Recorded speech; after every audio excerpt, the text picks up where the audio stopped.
অপরাধ তো আমি করেছি দিদি, অপরাধ করেছি আমি আজীবন। আর্য সর্বদা একান্তে আমাকে আপনারই উদাহরণ দিতেন।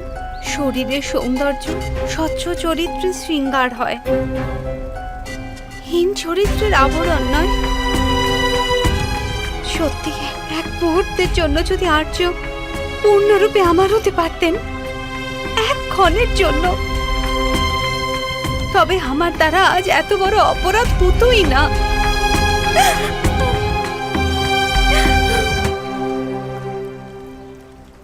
আমি আজ সত্যিটা বলছি দিদি, আমি সর্বদাই আপনার সাথে প্রতিযোগিতা করেছি আর পরাজিত হয়েছি।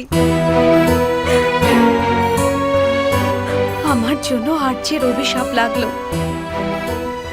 আমারই জন্য সেই অভিশাপ ফলীভূত হলো। এই সব অপরাধের ক্ষমা প্রার্থনায় আমাকে আর্যর কাছে যেতেই হবে দিদি। দিদি, আপনার তো জীবনটাই এক তপস্যার মতন। আপনি নিজের সমস্ত অপরাধের থেকে মুক্তি পাবেনই। শ্যাকরা তপ্ত সোনাকে শুধু ফু দিয়ে আকার দেয়, কিন্তু লোহাকে আকার দিতে তো অনেক আঘাত করতে হয় দিদি। আমার সত্যি তখনই সম্ভব যখন আমি দেহত্যাগ করব।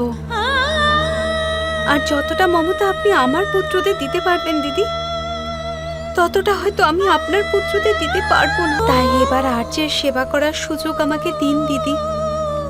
যেমন ছিদ্র পাত্রে জল ধরে রাখা যায় না, সে স্বয়ং রিক্ত হয়ে যায়, তেমনি অনুতাপের ভারে বিধ্বস্ত এই দেহ প্রাণ ধরে রাখতে আর পারবে না।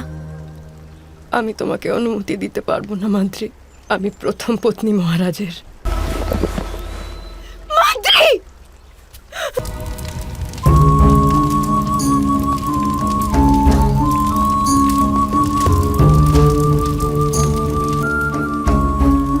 পুত্র যুধিষ্ঠির, নিজের পিতার মৃত্যুতে অশ্রুপাত করা কাপুরুষতা নয়। যদি না কাঁদো পুত্র, তাহলে এই অশ্রু পাথরের মতন তোমার হৃদয়ের উপর চেপে বসবে। আমি তা জানি।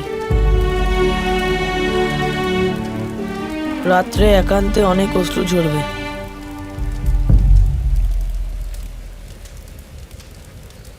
কিন্তু এই মুহূর্তে যদি আমার চোখে জল আসে, তবে অনুজদের ধৈর্যের বাঁধ ভেঙে যাবে। পুত্র, উত্তর দাও পুত্র, তুমি নিজের পিতার মৃত্যুতে কাঁদছো না কেন? আমি যদি কাঁদি তবে জ্যেষ্ঠ ভ্রাতা মনে করবেন আমার ওনার উপর বিশ্বাস নেই।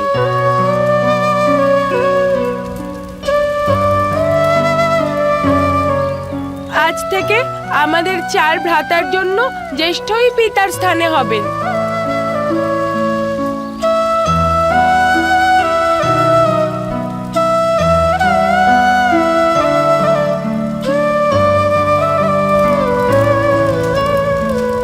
তৃপ্ত হয়ে গেল তোমাদের পরস্পর স্নেহ, সমাদর আর বিশ্বাস দেখে।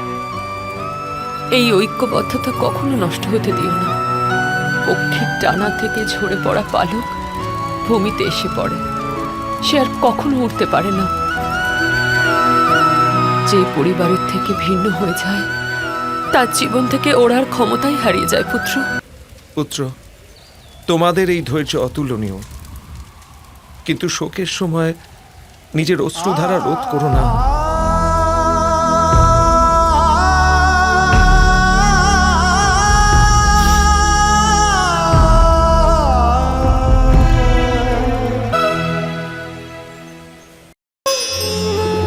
মানুষ যখন তার অপরাধের দণ্ড ভোগ করে, তখন হতে পারে সেই ন্যায় বিচারে তার মনে কষ্ট হয়। প্রশ্ন ওঠে তার হৃদয়ে যে যখন সে অপরাধ করেছিল তখন সে ভিন্ন ব্যক্তি ছিল, তারপর সে অনেক অনেক অনুতাপ করেছে, নিজেকে এত পরিবর্তন করেছে, তবু সে দণ্ড কেন পাবে? কিন্তু যেখানে আঘাত আছে সেখানে প্রত্যাঘাতও থাকবে। যেমন কর্ম তেমনি ফল। যদি কাউকে স্নেহ দাও তবে সুখ লাভ হবে। যদি কাউকে হত্যা করো তবে মৃত্যুদণ্ড পাবে। যেমন কার্য তেমনি ন্যায় হয়। তবে কি প্রায়শ্চিত্ত বা অনুতাপের কোনো মূল্য নেই? আছে, অবশ্যই মূল্য আছে। প্রায়শ্চিত্ত অনুতাপ মানুষকে অন্তর থেকে বলবান করে তোলে। আসন্ন শাস্তিকে গ্রহণ করার জন্য মানুষকে প্রস্তুত করে। অর্থাৎ প্রায়শ্চিত্ত না করে দণ্ড স্বীকার করার কোনো মূল্য আছে? স্বয়ং বিচার করুন। ওম নমঃ শিবায়। পাণ্ডুর আত্মার শান্তির জন্যে আমি সেই ভগবান মহাকালের পুজোর আয়োজন করেছি তাতশ্রী। উত্তম, আমিও সেই পরামর্শই দিতাম তোমায়। কিন্তু পাণ্ডুর মতন একজন ধর্মজ্ঞানীর আত্মা অশান্ত কেন হবে তাতশ্রী? শাস্ত্রে লেখা আছে, যতদিন পুত্রের সন্তান তর্পণ না করে ততদিন মৃত ব্যক্তির আত্মা পু নামক এক ভয়ানক নরকে বাস করে। এই তাৎপর্য এই যে পুত্রের বিবাহ হলে, তার জীবনে সুখ এলে তবেই পিতার আত্মা স্বর্গারোহণ করতে পারে। অর্থাৎ সন্তানের সুখ পিতার জন্য সর্বাধিক গুরুত্বপূর্ণ হয়, এ কথা শাস্ত্রেও লেখা আছে তাতশ্রী। রাষ্ট্রের প্রজারাও রাজার জন্য সন্তান সমই হয় মহারাজ। প্রজার সুখও রাজার জন্য গুরুত্বপূর্ণই হয়। কথার মায়া চাল বুনো না বিদুর। যখনই আমার সন্তানের সুখের প্রশ্ন ওঠে তোমার শাস্ত্রের বচনই বদলে যায়।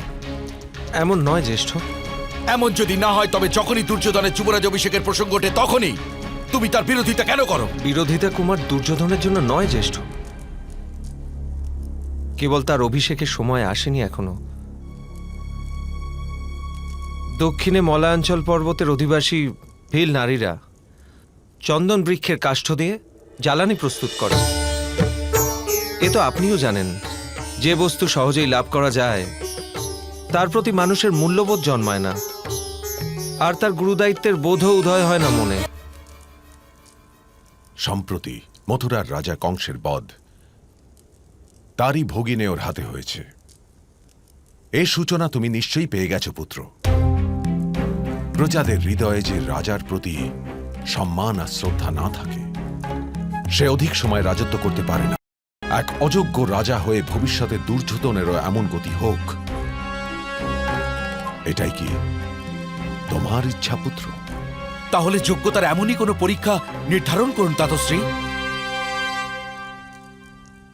তার পূর্বে রাজকুমারদের জন্য এক গুরু নির্ধারণ করা আবশ্যক।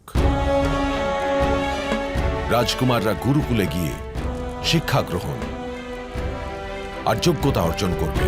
তার পূর্বে কিসের পরীক্ষা হতে পারে পুত্র? শীঘ্রই ব্যবস্থা করো বিদুর। কিন্তু শিক্ষা সমাপ্ত যেদিন হবে সেদিন দুর্যোধনের যুবরাজ অভিষেক হওয়া আবশ্যক বিদুর, অতি আবশ্যক।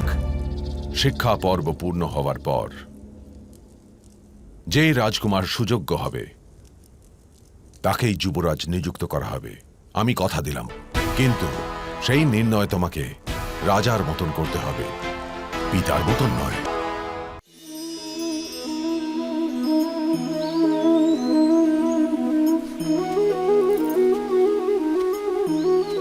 যখন নিজের কোনো ভালো কাজের বদলে দুঃখ লাভ হয়, অথবা কেউ দুষ্কর্ম করেও সুখ লাভ করে, তখন মন অবশ্যই এটা ভাবতে বসে যে তাহলে ভালো কর্ম করার, ধর্মের পথে চলার তাৎপর্যটা কি।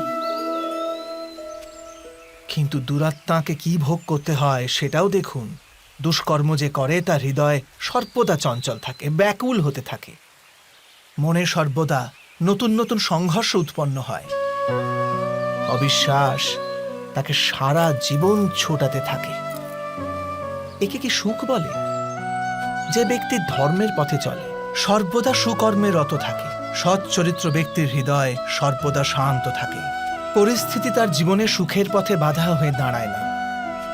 সমাজে তার সম্মান ও মনে সন্তোষ অক্ষত থাকে সর্বদা। অর্থাৎ ভালো ব্যবহার ভবিষ্যতের সুখের পথ দেখায় না, ভালো ব্যবহার নিজেই সুখ দেয়। অথবা দুর্ব্যবহার ভবিষ্যতে দুঃখের পথ দেখায় না, অধর্ম সেই মুহূর্তে দুঃখকে উৎপন্ন করে। ধর্ম থেকে সুখ পাওয়া যায় না, ধর্মই স্বয়ং সুখ।